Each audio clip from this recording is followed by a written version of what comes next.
नमस्कार दोस्तों, आपका अपने इस YouTube चैनल में स्वागत है।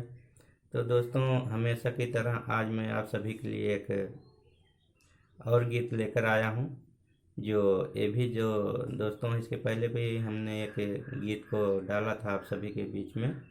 तो उसमें जो है पत्नी रूठी हुई थी, पति मना रहे थे। तो और इसमें जो है हमने पत्नी किस प्रकार अपने पति को मनाती है।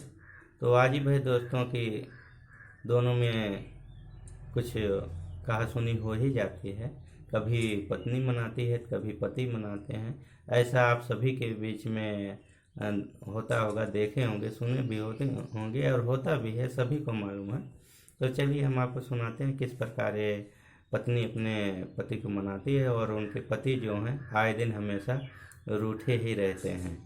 तो क्या बात है, तो वही पत्नी कहती है कि हमेशा आप क्यों रूठे रहते हैं।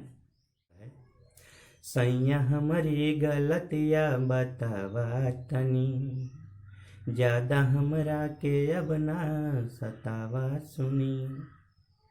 सैया हमारी गलतिया बतावा तनी, ज्यादा हमरा के अब ना सतावा सुनी। तो रोज तुहके मनाई 1000 बार हो, रोज तुहके मनाई 1000 बार हो।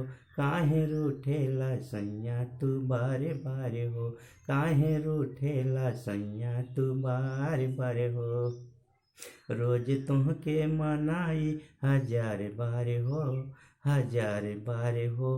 काहे रूठेला सैया तू बार बार हो, काहे रूठेला सैया तू बार बार हो।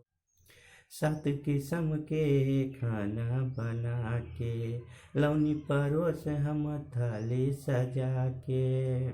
7 किस्म के हो खाना बना के लौनी परोस हम थाली सजा के।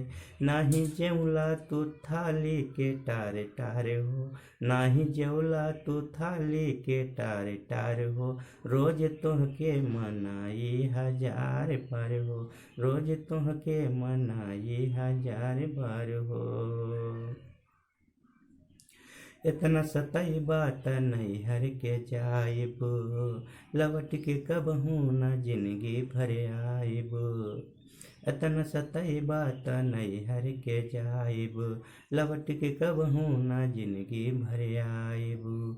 चाहे फेरा लगैबा 2-4 बार हो, चाहे फेरा लगैबा 2-4 बार हो, 2-4 बार हो। तबो आइब न सैया तोहार द्वार हो। रोज तुहके मनाई 1000 बार हो, रोज तुहके मनाई 1000 बार हो। सैया हमारी गलतिया बतावा तनी, ज्यादा हमरा के अब ना सतावा सुनी। रोज तुहके मनाई 1000 बार हो, 1000 बार हो। काहे रूठेला सैया तू बार बार हो, काहे रूठेला सैया तू बार बार हो। धन्यवाद दोस्तों।